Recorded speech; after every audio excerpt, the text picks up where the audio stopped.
বিরাট suspense তৈরি হচ্ছে বিহারে। জোট এক, এজেন্ডা এক, ইস্তেহার এক, তবু কেন্দ্রের শাসকের মাথার সঙ্গে বিহারের শাসকের মাথা মাঝখানের সম্পর্ক এখন এই কুলে আমি আর ওই কুলে তুমি। কাল প্রচারের শেষ দিন, তার দুদিন পরে মহাসংগ্রাম। অথচ প্রধানমন্ত্রী মোদীর প্রচার মঞ্চে কোথাও মুখ্যমন্ত্রী নীতিশ নেই। ফলে এটা পরিষ্কার যে বিহারের রাজনীতি এই মুহূর্তে সুপ্ত আগ্নেয়গিরির মুখে দাঁড়িয়ে। নীতিশ আর মোদীর সম্পর্কে ঠান্ডা লড়াইয়ের এখন গরম বিহারের মাটি। অন্যদিকে তেজস্বী লালু জোট কিন্তু মাঠে জমে উঠেছে। কে এগিয়ে কে পিছিয়ে আজ সেটাই বলবো। তাবড় তাবড় বিশ্লেষক বলছেন আরজেডি 150 ছুঁতে চলেছে, বিজেপি নেমে যাচ্ছে তৃতীয় স্থানে। একদল বলছেন সিস্টেম অমিত শাহের হাতে, অতএব ইভিএম এ খেলা হবে। আবার কেউ বলছেন নীতিশের ভোটারই গেম চেঞ্জার। সোজা কথায় বিহারের ভোট যুদ্ধে এখন টান টান সাসপেন্স। নমস্কার, আমি মধুরিমা ভৌমিক আর দৈনিক সংবাদ অনলাইনে আপনারা দেখছেন সত্যি আসলে বেদনাদায়ক। इशू तो यहाँ बेसिकली तो जॉब का ही, हम यूथ के लिए तो जॉब का ही इशू रहता है। हम चाहते हैं कि बिहार में जो कार्य अभी चल रहा है, वर्तमान में बहुत सारे कार्य जो कि राज्य सरकार अपने तौर पर यहाँ पे चला रही है, हम चाहते हैं कि उन्हीं कार्य को और तेजी से करे जो कि बीते वर्षों से उतने उस रफ्तार से नहीं हुए जिस रफ्तार से होना चाहिए। देखिए, पहली बार बिहार को फोकस किया गया है, क्योंकि आज तक कभी भी भारत सरकार ने बिहार को फोकस नहीं किया था। पहली बार भारत सरकार बिहार को फोकस कर रहा है और बिहार के डेवलपमेंट को फोकस कर रहा है। इसलिए हम बिहारवासी बहुत ही खुश हैं और बहुत ही आशान्वित हैं कि पहली बार एनडीए की सरकार चुनकर आएगी तो बिहार में डेवलपमेंट होगी। ভোটের দিন যত ঘনিয়ে আসছে ততই বেড়ে চলেছে নীতিশ কুমার আর বিজেপির সংঘাত। গতকাল রবিবার নীতিশ কুমার এমন কাণ্ড করলেন, সত্যি বলতে কি পাটনায় পৌঁছে পিএম মোদী তো রীতিমতো হতভম্ব। 2রা নভেম্বর পাটনায় প্রধানমন্ত্রীর রোড শোয়ে ত্রিসীমানায় নীতিশ কুমার ছিলেন না। যেই নীতিশ কুমারের নেতৃত্বে বিহারে মহাসংগ্রামের ময়দানে নেমেছে এনডিএ। সূত্রের খবর, নীতিশ নাকি সরাসরি মোদীর রোড শোয়ে যোগ দিতে অস্বীকার করেন। বিজেপির শীর্ষ নেতারা তাকে বোঝানোর আপ্রাণ চেষ্টা চালান কয়েক মিনিটের জন্য হলেও মোদীর পাশে গাড়িতে দাঁড়াতে, কিন্তু নীতিশ ছিলেন অনড়। নীতিশের বদলে মোদীর হুড খোলা গাড়িতে সর্বক্ষণ পাশে ছিলেন একদা নীতিশের সবচেয়ে বিশ্বস্ত সঙ্গী, জেডিইউ এর প্রাক্তন সভাপতি, এখন কেন্দ্রীয় মন্ত্রী রাজীব রঞ্জন ওরফে লलन সিং। ভেতরের খবর, মোদীর সম্মান বাঁচাতে নীতিশের বদলি হিসেবে ওই গাড়িতে সওয়ার হন লलन। এটাই কিন্তু প্রথমবার নয় যখন নীতিশ মোদীর দূরত্ব এতটা প্রকাশ্যে এলো। এর আগেও মোদী যখন বিহারে র্যালি করতে এসেছিলেন, সেখানে নীতিশের উপস্থিতির কথা ছিল, পোস্টারও ছাপা হয়েছিল, কিন্তু শেষ মুহূর্তে নীতিশ সরে যান। মঞ্চে একা দাঁড়িয়ে থাকতে হয় প্রধানমন্ত্রীকে। পরে এনডিএ নির্বাচনী ইস্তেহার প্রকাশের সময়ও নীতিশকে দুকথা বলার অনুরোধ করা হয়েছিল, কিন্তু তিনি মাত্র 56 সেকেন্ড মঞ্চে দাঁড়িয়ে একটিও শব্দ না বলে নীরবে বিদায় নেন।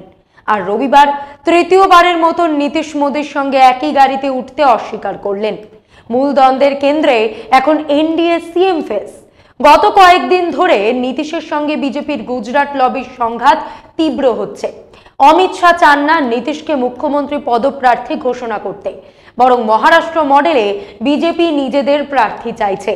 অন্যদিকে জেডিইউ শিবিরের দাবি, যেমন মহাগঠবন্ধন তেজস্বী যাদবকে সিএম ফেস করেছে, তেমন ভাবেই এনডিএর পক্ষ থেকেও নীতিশকেই প্রজেক্ট করা হোক।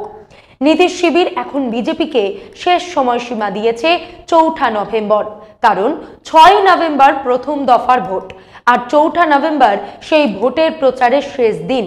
স্পষ্ট বার্তা, যদি 4 নভেম্বরের মধ্যে মোদী শাহ জুটি নীতিশকে মুখ্যমন্ত্রী প্রার্থী ঘোষণা না করেন, তবে বুঝে নিতে হবে নীতিশ কুমার বিজেপির সঙ্গে এক বড় রাজনৈতিক খেলা খেলতে চলেছেন।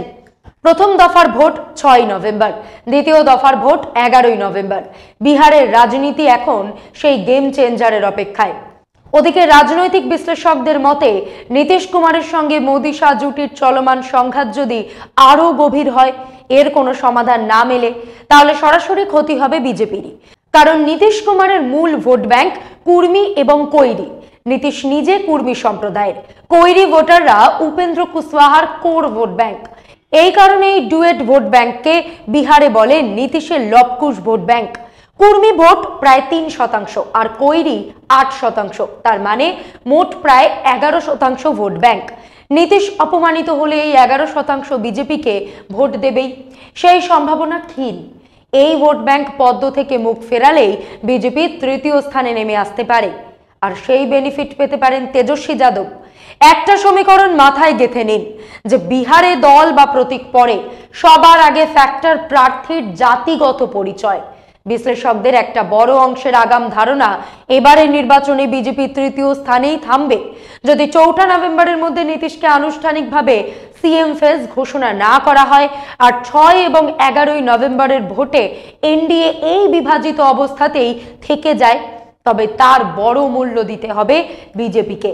এতে লবকুশ ভোট ব্যাংক চটবে তো বটেই, সেই সঙ্গে গত 2 দশকের রাজ্যের প্রশাসন, আমলাতন্ত্র, পুলিশ এবং উন্নয়ন প্রকল্প সবই নীতিশের নিয়ন্ত্রণে গড়ে উঠেছে। সেই প্রশাসনিক মহলের বড় অংশ নীতিশের অনুগত, ফলে ভোট যুদ্ধে তাদের মনোভাবও বিজেপির পক্ষে থাকবে এমন নিশ্চয়তা নেই। এক কথায় বললে নীতিশকে আঘাত করে বিজেপি হয়তো নিজেরই ভিত্তি দুর্বল করছে, এমনটাই ইঙ্গিত দিচ্ছে বিহারের ভোটের বাতাস। আরও এক গুরুত্বপূর্ণ দিক সামনে এসেছে। জেডিইউ এর একাংশের নেতা এবং সাংসদ নাকি গোপনে আরজেডি এবং তেজস্বী যাদবের প্রচারে হাত দিচ্ছেন, বিশেষ করে যেসব আসনে বিজেপি প্রার্থী দিয়েছে। এটা কিন্তু নিছক জল্পনা নয়, একাধিক প্রমাণও মিলেছে। রবিবার নীতিশ কুমারের মোদির রোড শো বয়কট, মোদির গাড়িতে না ওঠা, পাটনা থেকে দূরে থাকা, এসব এখন কেবল রাজধানীতেই নয়, এই মুহূর্তে গোটা বিহারের আলোচনার কেন্দ্রে। এর আগে মোদির প্রতিটি রোড শোতে নীতিশকে তার পাশে দেখা গেছে, কিন্তু এবার দৃশ্যপট সম্পূর্ণ বদলে গেছে। বারবার দেখা যাচ্ছে নীতিশ কুমার যেন সচেতনভাবে মোদিকে এড়িয়ে চলছেন। ফলে কংগ্রেস সরাসরি এনডিএকে লক্ষ্য করে প্রশ্ন তুলেছে, মুখ্যমন্ত্রী কোথায়? পোস্টার দিয়েও ব্যঙ্গ করেছে। পিকের জনসুরাজ পার্টিও সোশ্যাল মিডিয়ায় খোঁচা মারছে, নীতিশের জায়গায় লালন সিং কেন? তেজস্বী যাদব আরও এক ধাপ এগিয়ে বলেছেন, গুজরাট লবি অর্থাৎ মোদি এবং শাহ চান নীতিশকে ফলাফল ঘোষণার আগেই অবসর নিতে বাধ্য করতে, অর্থাৎ 14 নভেম্বরের ফল ঘোষণার আগে নীতিশকে ক্ষমতা থেকে সরানোর ছক চলছে। এটাই বিহারের সবচেয়ে বড় সাসপেন্স। এই সাসপেন্সটাই অনেক সমীকরণ বদলের ইঙ্গিত দিচ্ছে। সবচেয়ে বড় প্রশ্ন এখন এটাই, আগামীকালের মধ্যে নভেম্বরের বিজেপির গুজরাট লবি যদি নীতিশকে জোটের সিএম ফেজ ঘোষণা না করে, তবে কি হবে? ভোটের ঠিক আগে যদি নীতিশ আরো ক্ষুব্ধ হন, তাহলে কি বিজেপি জেডিইউ জোট ভেঙে যাবে? ভোটের দুয়ারে এসে জোট ভেঙে যাবে? যদি সত্যি এটা হয়, তা হবে ভারতবর্ষের রাজনীতিতে অভূতপূর্ব ঘটনা। রাজনৈতিক মহলে এই আশঙ্কা কিন্তু জোরালো হচ্ছে। সব মিলিয়ে বিহারের রাজনীতি আজ এক অগ্নিগর্ভ মোড়ে দাঁড়িয়ে রয়েছে। এরপর হয়তো নীতিশ কুমার আরো নীরব হয়ে যাবেন। গত 31 অক্টোবর পাটনায় 5 তারা হোটেলে এনডিএ নির্বাচনী ইস্তেহার প্রকাশের মঞ্চে মাত্র 58 সেকেন্ড ছিলেন নীতিশ কুমার। নিঃশব্দে এসেছিলেন, তার চেয়েও নীরবে প্রস্থান করেন। স্বয়ং মোদি পাটনায় রোড শো করছেন, কিন্তু ধারে কাছে কোথাও জোটের আসল নেতা নীতিশ নেই। একে আপনারা সাধারণ ঘটনা বলে মানতে পারছেন? আমরা একেবারেই পারছি না। তাহলে বিষয়টা আসলে কি? নীতিশকে গুজরাট লবির ওপর ব্যাপক ক্ষুব্ধ। যারা রাজনীতি সামান্য বোঝেন তারা বুঝে গেছেন এই খেলার ইঙ্গিত। বিশ্লেষকদের একটা অংশের ধারণা ছিল, এনডিএর পরিকল্পনা ছিল 31 অক্টোবর ইস্তেহার প্রকাশের সময় নীতিশ কুমারকে মুখ্যমন্ত্রী পদপ্রার্থী হিসেবে ঘোষণা করা হবে, যেমন তেজস্বী যাদবকে মহাগঠবন্ধন করেছে। কিন্তু শেষ মুহূর্তে গেমটা উল্টে দেওয়া হয়। এমন নিষ্ঠুর খেলার কারণেই নীতিশ মাত্র 56 সেকেন্ডেই মঞ্চ ছেড়ে চলে যান। মুখে নীতিশ আপাতত শান্ত ঠিকই, কিন্তু রাগ ফুটছে মনের গভীরে। বিশ্লেষকদের ভাষায় গতকাল পাটনায় মোদির রোড শো যেন এমন এক বিয়ের আসর যেখানে বরই নেই। মোদি একা প্রচারে, নীতিশ গায়েব, এমন ঘটনা বিহারের রাজনীতিতে নজিরবিহীন। সবশেষে যা বোঝা যাচ্ছে, নীতিশ কুমার এখন নিজের কৌশল সাজাচ্ছেন। প্রকাশ্যে কিচ্ছু না বললেও তার নীরবতাই সবচেয়ে বড় বার্তা। এবার খেলার চাল তিনি নিজেই দেবেন। অনেকে ঠাট্টা করে বলছেন, লালনের শরীরে নাকি এখন মোদির আত্মা প্রবেশ করেছে। রাজনৈতিক মহলে এখন তুলনা টানা হচ্ছে এক রাজনৈতিক দাম্পত্যর সঙ্গে। 3 দশকের পুরনো বিজেপি জেডিইউ সম্পর্কের 3 বার বিচ্ছেদ, আবার জোট, আবার মনোমালিন্য। এবার কি সেই সম্পর্কের চূড়ান্ত তালাক আসন্ন? $1 মিলিয়ন প্রশ্ন এটাই। আমাদের সূত্র বলছে অমিত শাহ নাকি ঘনিষ্ঠ মহলে ইঙ্গিত দিয়েছেন এবার বিহারে এক নতুন মুখকে মুখ্যমন্ত্রী হিসেবে দেখা যাবে। নীতিশের মতন পোড় খাওয়া ডিগবাজি খাওয়া রাজনীতিক এটা বুঝতে পারছেন না যে একথা একজন শিশুও বিশ্বাস করবে না। এবার প্রশ্ন, বিজেপির সেই সারপ্রাইজ মুখ্যমন্ত্রী কে? কেউ জানে না। নীতিশ ঘনিষ্ঠরা দাবি করছেন তাড়াতাড়ি সিদ্ধান্ত নিন, নইলে সম্পর্কের শেষ পর্ব শুরু হয়ে যাবে। গতকাল যখন প্রধানমন্ত্রীর রোড শোয়ে নরেন্দ্র মোদীর পাশে লलन সিংকে দেখা যাচ্ছিল, তখনই মনে পড়ছিল 1.5 বছর আগের সেই দৃশ্য। ঠিক এই পাটনাতেই নরেন্দ্র মোদীর রোড শো চলছিল, হাতে মশা মারার র্যাকেট, তাতে পদ্ম চিহ্ন লাগানো, আর সেটাই ধরেছিলেন নীতিশ কুমার। ওই পদ্ম প্রতীকের র্যাকেট হাতে নীতিশের বেজার মুখে মোদীর পাশে দাঁড়িয়ে থাকার ছবিটা সোশ্যাল মিডিয়ায় ভাইরাল হয়েছিল। মোদীর রোড শোয়ে নীতিশের অনুপস্থিতি নিয়ে কুর্মী আর মহাদলিত ভোটারদের মধ্যে তীব্র প্রতিক্রিয়া দেখা যাচ্ছে। যদি এরা বিজেপির থেকে মুখ ফিরিয়ে নেয়, তাহলে পাটনার 4টি বিধানসভা আসন সহ বিজেপির সবচেয়ে শক্ত ঘাঁটিগুলো ভেঙে পড়তে পারে। বার্তাটা স্পষ্ট, নীতিশ কুমার ইচ্ছে করেই সংকেত দিচ্ছেন অল ইজ নট ওয়েল। শুধু নীতিশ নয়, জেডিইউ এর আরো বহু সাংসদ বিধায়ক বিজেপির উপর ক্ষুব্ধ। এমনকি গোপনে কিছু নেতা মহাগঠবন্ধনের হয়েও প্রচার করছেন। নির্ভরযোগ্য সূত্রে খবর, জেডিইউ এর 3 জন সাংসদ প্রকাশ্যেই তেজস্বী যাদব এবং রাহুল গান্ধীর জন্য ভোট চাইছেন। নিজের কর্মীদের বলছেন বিজেপিকে নয়, মহাগঠবন্ধনকে জেতাও। সবচেয়ে আশ্চর্যের ব্যাপার, এই খবর বিজেপির অন্দরমহলও জানে, কিন্তু তারা এখন কেবল দিন গুনছে, যেন কাউন্টডাউন শুরু হয়েছে। 14 দিন, 12 দিন, 11 দিন, তারপরই বড় কিছু ঘটতে চলেছে বিহারের রাজনীতিতে। ঘটতে চলেছে বড় সাসপেন্স। আরো বড় খবর, জেডিইউ এর মধ্যে ফাটল ধরাতে নাকি বিজেপি সক্রিয় হয়েছে। কিছু সাংসদকে প্রলোভন দেওয়া হচ্ছে দল বদলের জন্য। এমনকি এক সাংসদ নাকি বলেছেন, আমাকে যোগাযোগ করা হয়েছে, কিন্তু আমি মৃত্যুর দিন পর্যন্ত নীতিশ কুমারের সঙ্গেই থাকব। আমাদের সূত্রের দাবি, কমপক্ষে 3 জন জেডিইউ সাংসদ গোপনে বিজেপির বিরোধিতা করছেন। এদিকে সাম্প্রতিক এক সমীক্ষায় দেখা যাচ্ছে বিহারে মুখ্যমন্ত্রী হিসেবে নীতিশ কুমারকে 46% মানুষ পছন্দ করছেন, যেখানে তেজস্বী যাদবের সমর্থন 41%। তবুও বিজেপি এখনো নীতিশকে এনডিএর মুখ্যমন্ত্রী পদপ্রার্থী হিসেবে ঘোষণা করেনি। এখানে আরো একটা বড় প্রশ্ন, নীতিশের লবকুশ ছাড়াও মহিলারা তার বড় ভোট ব্যাংক। নীতিশকে অপমানিত হতে দেখে সেই ভোট ব্যাংক বিজেপিতে ট্রান্সফার হবে।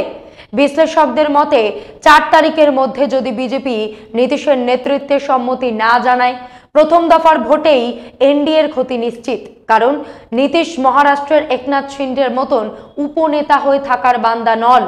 থাকলে তিনি মুখ্যমন্ত্রী হয়েই থাকবেন, তা তিনি বিজেপির সঙ্গে থাকুন বা তেজস্বী রাহুল গান্ধীদের সঙ্গে। একদিকে মহাগঠবন্ধনে তেজস্বী যাদব এবং রাহুল গান্ধীর মধ্যে সম্পর্ক মজবুত হচ্ছে, পুরনো মতভেদ দূর হচ্ছে, আর এনডিএ শিবিরে অভ্যন্তরীণ বিরোধ, নেতৃত্ব সংকট আর অবিশ্বাসের খাই ক্রমেই গভীর হচ্ছে। সরল কথায়, বিহারের ময়দানে এখন সবচেয়ে বড় ফাটল এনডিএর ভেতরে। আর নীতিশ কুমার এবং নরেন্দ্র মোদীর সম্পর্ক কার্যত ঠান্ডা যুদ্ধের পর্যায়ে। বিশ্লেষকদের মতে জেডিইউ এবং আরজেডি মিলিয়ে 150 আসন ছাড়িয়ে যাওয়ার সম্ভাবনা জোরালো। আগে অনুমান করা হয়েছিল 122-এর কাছাকাছি থাকবে, কিন্তু মাটির হাওয়া বলছে তীর ধনুক আর লণ্ঠন দুই ঝলকাচ্ছে। নীতিশ কুমারের ভোট ব্যাংক ছাড়া বিজেপির পক্ষে টিকে থাকা কঠিন। আর বিজেপির নিজস্ব ভোটাররাও নীতিশের আসনে বিভ্রান্ত। তাদের সামনে কোনো চিরাগ মডেল নেই যেখানে স্থানান্তর সম্ভব। সংক্ষেপে বললে, নীতিশ এবার চালটা খুব বুদ্ধিমত্তার সঙ্গে খেলেছেন। বিজেপিকে কার্যত নর্দমায় নামিয়ে দিয়েছেন। মাঠের ছবি বলছে মহাগঠবন্ধনের গতি ঊর্ধ্বমুখী। জেডিইউ এবং আরজেডি উভয়ই শক্তি বাড়াচ্ছে, আর সেখানে এনডিএর ভেতরেই বিজেপি রক্তক্ষরণে ভুগছে। অত্যন্ত বিশ্বস্ত সূত্রের খবর, বিজেপির অভ্যন্তরীণ হিসেব বলছে এই মুহূর্তে তারা 74-75টি আসনে শক্ত অবস্থায় আছে এবং তারা বিশ্বাস করে যেভাবেই হোক সবচেয়ে বড় দল তারাই হবে। বিজেপির শীর্ষ নেতৃত্বের যুক্তি, আমরা যদি সবচেয়ে বড় দল হই, তাহলে কোনো আদালত বা সাংবিধানিক বাধা আমাদের মুখ্যমন্ত্রীকে শপথ নিতে আটকাতে পারবে না। রাজ্যের রাজ্যপালও আমাদেরই মানুষ, তিনিই সরকার গঠনের আমন্ত্রণ জানাবেন, তারপর আস্থা ভোটেও সব ম্যানেজ হয়ে যাবে। এছাড়া বিজেপির আরেক গোপন পরিকল্পনার কথাও শোনা যাচ্ছে। প্রথম এবং দ্বিতীয় দফায় অন্তত 15 জন নির্দল প্রার্থী জয়ের সম্ভাবনায় আছেন। এদের নির্বাচন পরবর্তী সময়ে ম্যানেজ করা হতে পারে। ভোটের ফল ঘোষণার আগে থেকেই তাদের বিহার থেকে সরিয়ে দিয়ে হঠাৎ সমর্থন ঘোষণা করানো হতে পারে। আমাদের গ্রাউন্ড রিপোর্ট বলছে জেডিইউ আরজেডি দুটো দলই সমান তালে লড়ছে। দুপক্ষের লড়াই একেবারে নেক টু নেক। বিজেপির মরিয়া চেষ্টা একটাই, যেভাবেই হোক সিঙ্গেল লার্জেস্ট পার্টি হয়ে উঠতে হবে, অটল বিহারী বাজপেয়ী 13 দিনের সরকারের মতন। বিজেপি যদি একক বৃহত্তম দল হয় তাহলে রাজ্যপালকে দিয়ে সরকার গঠনের সুযোগ নেওয়া হবে। এরপর শুরু হবে যোগ বিয়োগ ভাঙচুর টানাটানি। এবারেই সেই প্রশ্ন, লালু এবং নীতিশ যদি আবার একজোট হন তাহলে হিসেব উল্টে যেতে পারে। নীতিশের পক্ষে সহানুভূতির ভোট আছে আর তেজস্বীর পাশে তরুণ ভোটাররা। এই দুই আঞ্চলিক দল স্পষ্টভাবে এগিয়ে। তবে প্রশান্ত কিশোরের জানসুরাত শেষ পর্যন্ত বিজেপির দিকে না গিয়ে নীতিশ লালুর ফ্রন্ট ভিড়বেন এমন আশা কেউই করছেন না। সবশেষে জরুরি প্রশ্ন, বিজেপি যদি সবচেয়ে বড় দল, বিহারেও যদি তারা একক বৃহত্তম দল হওয়ার সম্ভাবনা দেখছে, তাহলে মুখ্যমন্ত্রী ঘোষণা করতে এত দেরি কেন? নীতিশ কুমারের প্রতি এত অবিশ্বাস কেন, যখন তার ভোটেই এনডিএ টিকে আছে? অন্যদিকে যদি জেডিইউ আরজেডি একসঙ্গে 150 ছুঁয়ে ফেলে তাহলে সিস্টেমের হাত কত দূর পৌঁছবে? ভোটের ময়দানে জনগণের রায় বড় নাকি দিল্লির চাল শেষ কথা, কে বলবে? কিন্তু আপাতত একটাই সত্য স্পষ্ট, বিহারের রাজনীতিতে ঝড় আসছে, আর সেই ঝড় কার ঘর উড়িয়ে দেবে সেটা জানতে এখন আর বেশি সময় নেই। আজ এই পর্যন্তই। এমন আরো বিষয় জানতে অবশ্যই সাবস্ক্রাইব করুন, লাইক কমেন্টে শেয়ার করুন। দেখতে থাকুন দৈনিক সংবাদ, শুধু নামই যথেষ্ট।